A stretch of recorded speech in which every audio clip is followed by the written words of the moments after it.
We are discussing the mystery of Christ's resurrection, or I'd rather say the fact of Christ's resurrection. We can also call it a mystery, meaning that indeed it is inconceivable for us. How is it possible?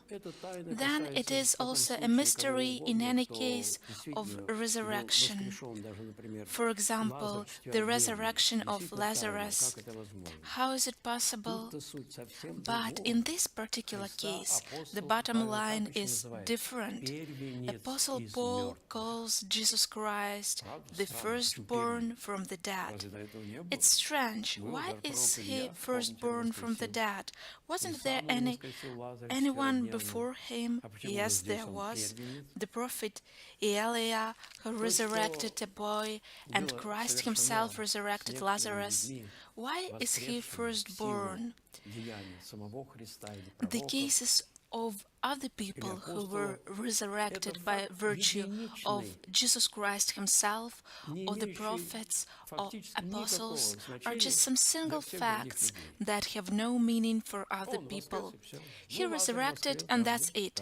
The resurrection of Jesus Christ is absolutely different, because by the sacrifice of Jesus Christ, by means of his sufferings and death and his resurrection in the end, the change in principle, the salvation, the restoration, and the recovery of human nature itself took place. It's not a single fact that Jesus Christ is risen which matters.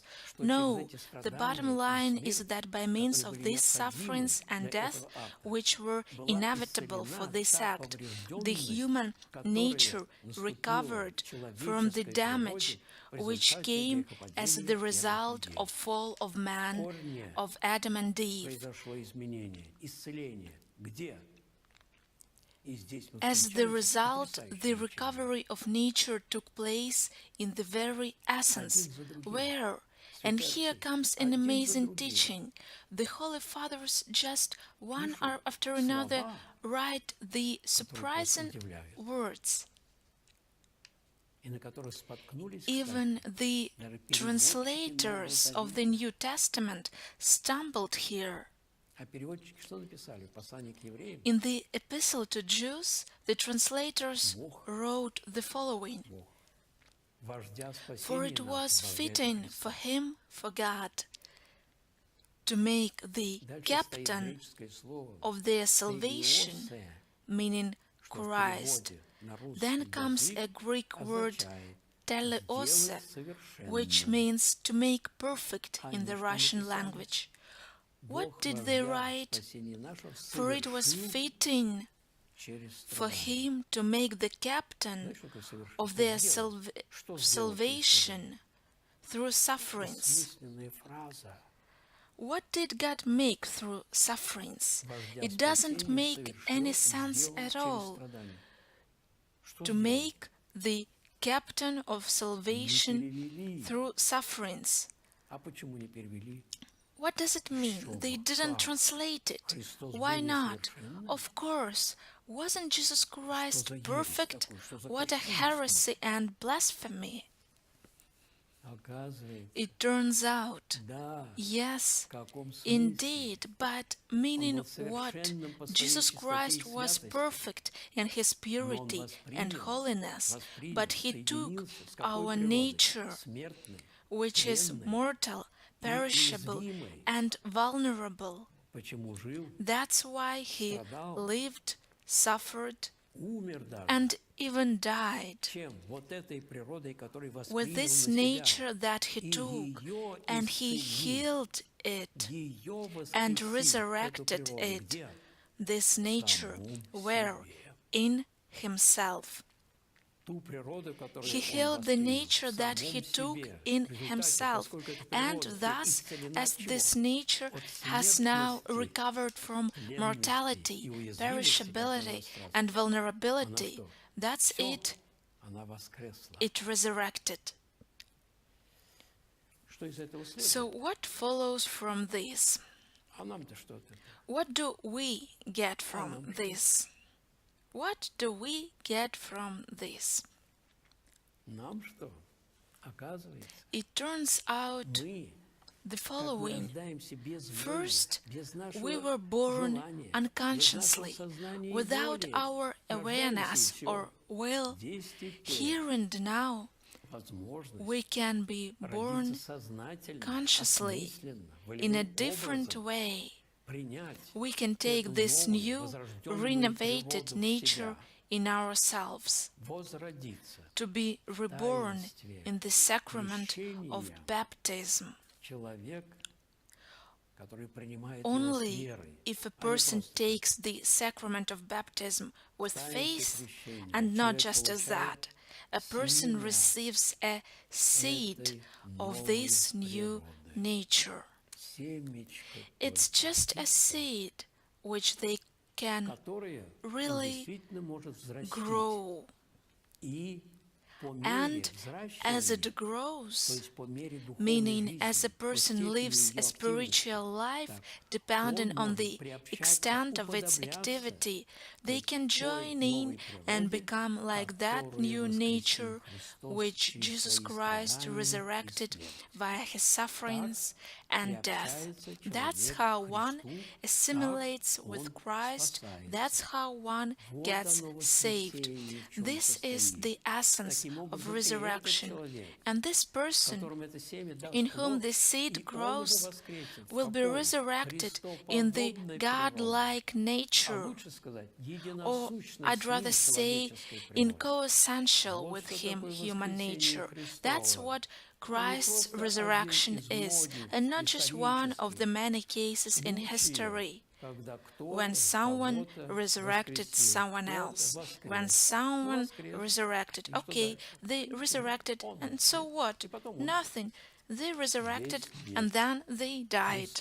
But it's not like this in this case. Christ doesn't die anymore, and every person who gets united with him receives all the blessing of salvation that Christianity tells us about. By the way, in no other religion before Christianity they could even get the idea that God could be crucified. Only somebody crazy can say that God would allow to crucify himself. Christianity has this unique truth that couldn't be found anywhere else. Where could Jesus Christ or apostles take it from? Nowhere. There were no such teachings. There was no such an idea. For pagans, the idea of Christ's crucifixion was unnatural. That's why Apostle Paul says, "We preach Christ crucified." To the Jews, a stumbling block. Of course, to the Jews who were and, by the way, are still waiting for an earthly emperor, and to the Greeks, meaning all the other nations. Foolishness, of course, because everyone is waiting, as they used to say, for a new August. August was one of the most outstanding emperors of the Roman Empire. Due to him, the empire flourished and achieved its power. Everyone is waiting for an August at long last, who at long last will come and provide prosperity for all the people. What kind of prosperity? It's the prosperity on earth. So what are the proofs of Christ's resurrection? That's interesting. One can write anything. The paper will tolerate anything. If we turn to the historical science, we can put a well-grounded question. What is considered reliable in history? Did Napoleon exist? But there are works written claiming that Napoleon never existed. It's just a myth. In history, a fact is what's confirmed by a number of witnesses. Napoleon did exist because we can provide a whole number of witnesses of people who saw him, participated in those events, and so on. A great number of people tell us directly about Jesus Christ, and not just some people, but those who were there with him, as John the theologian says, which we have heard, which we have seen with our eyes, which we have looked upon, and our hands have handled, concerning the word of life. Just look how many authors the New Testament has. They are independent from each other, even though they were all Christ's disciples, and they wrote about it as of a fact. And it's interesting that the messages about Christ's resurrection are not identical by far. There are discrepancies. Who was the first one to see the resurrected Christ? Who entered the tomb and who didn't? Was there a conversation or not? Who was the first one to see him? According to the tradition, it was the Virgin Mary. According to one of the Gospels, it was Mary Magdalene. According to other Gospels, it was John or Peter or the 12 disciples together. These are different messages. Isn't it a discrepancy or a contradiction? Yes, it is. Only if one never studied the legal science can they regard such differences as a negative fact. On the contrary, when something happens, especially a crime, and the witnesses are being interrogated independently from each other, there come some amazing facts, and they always warn students at the Faculty of Law that if all the witnesses say exactly the same things, you must know for sure it is a collusion. If there are differences but the main fact is the same, it is the strongest psychological argument in favor of the truthfulness of the event in question. And one of the strongest witnesses is that people died for this fact, but they wouldn't reject it, they wouldn't deny it or betray. How many people die for different reasons? Yes, indeed, but never before in the history of humanity can we find such a fact as we come across in the Christian history. I mean, the quantity of martyrs. Never ever had it happened. It's an unbelievable phenomenon. People suffered terrible tortures for the confession of this fact. We should realize that there is indeed the religious experience, and it's a fact. It's the experience of God. A person who started the correct and active spiritual life makes sure that there is God and makes sure in His inexplicable love, and people are ready to sacrifice their lives for it. Saint Ephraim the Syrian says the following: if we don't suffer with Christ on the Calvary, we won't resurrect with Him. Can I conclude from here that every person has to go through some sufferings or weaknesses in life, and that they are necessary for every person?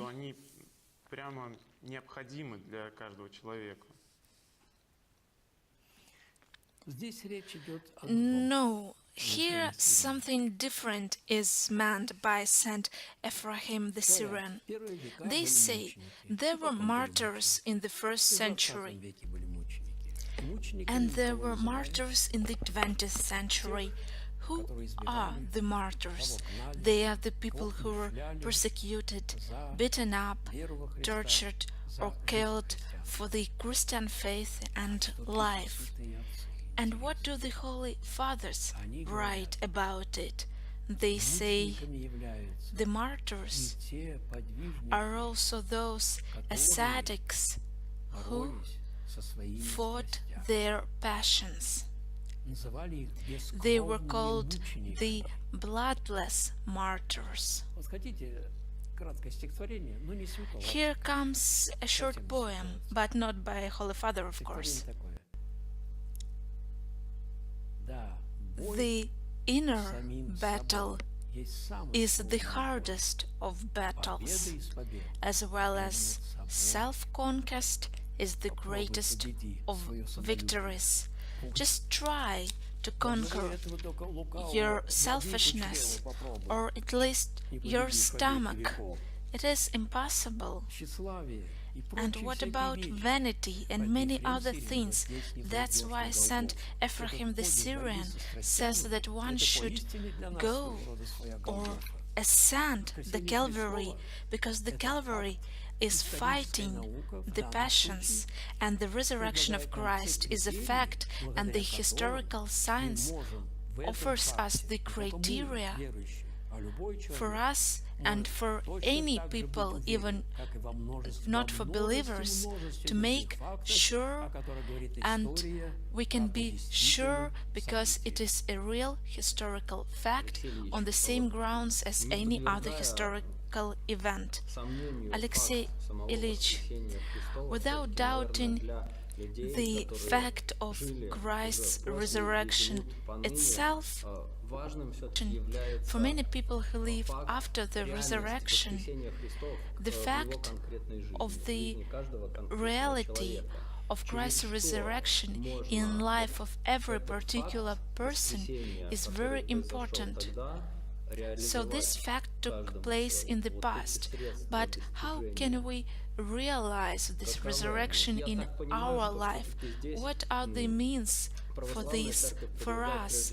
I think that the Orthodox Church offers us the holy sacraments. And now I have the second question.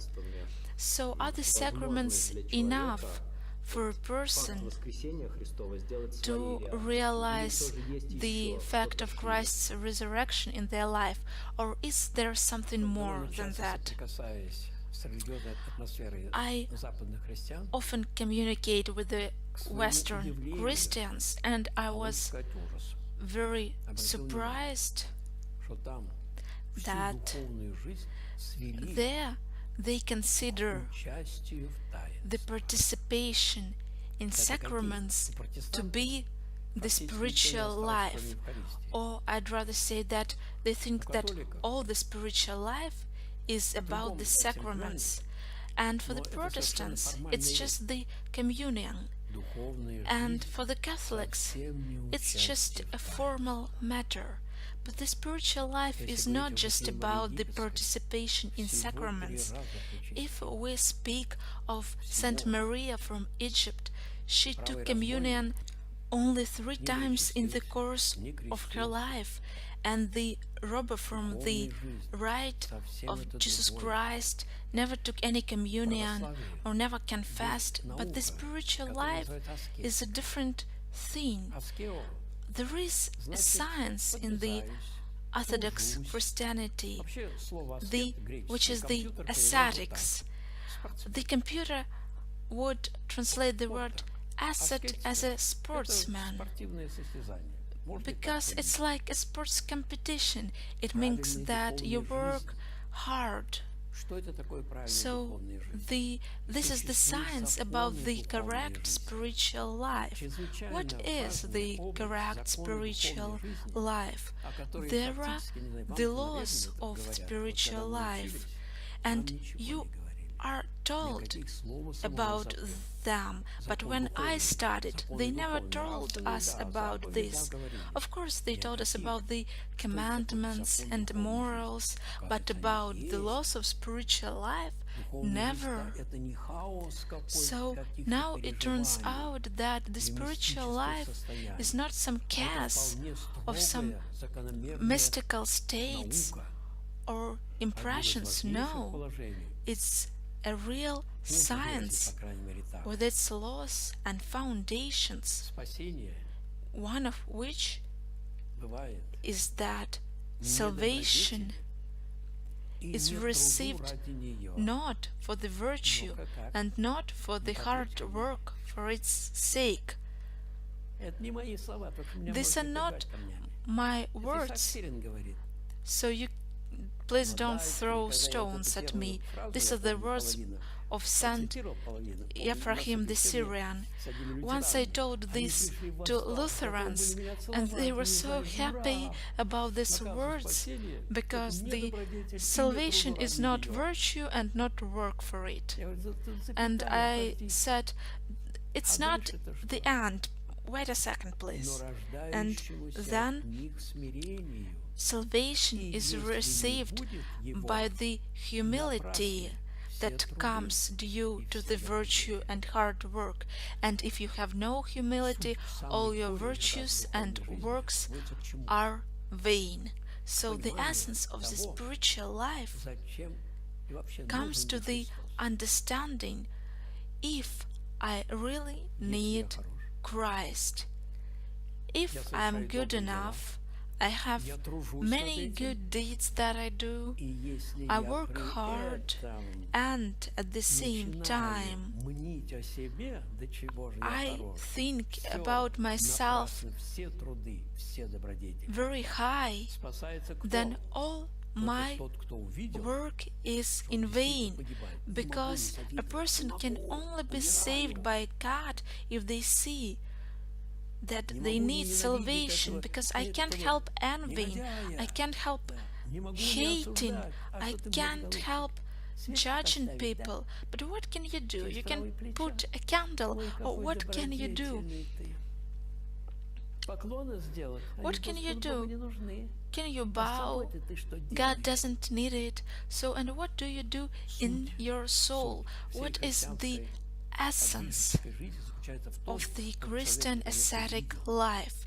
It is for a person at long last to see that indeed that they can't do anything good. If they do something good, the poison of vanity appears in their soul right away. So the salvation is the understanding and experience of the necessity of Christ, because this is the faith. Oh Lord, please help me, because I see that I can't cope by myself. So when a person sees their weakness and they turn to Christ, this saves a person. But it's not so easy to reach this state. Why? Because I believe myself to be a good man. So if we speak of the essence of the Christian religion, we should say that in the end it comes down to the fact of Christ's resurrection. It was all done for this. That's what Jesus came for. This is the salvation itself. Apostle Paul says, if Christ is not risen, then our preaching is empty, and your faith is empty, and we are of all men the most pitiable, because the salvation is the eternal life, and not just the life of spirit, which is just a part of the human nature, but of the whole person.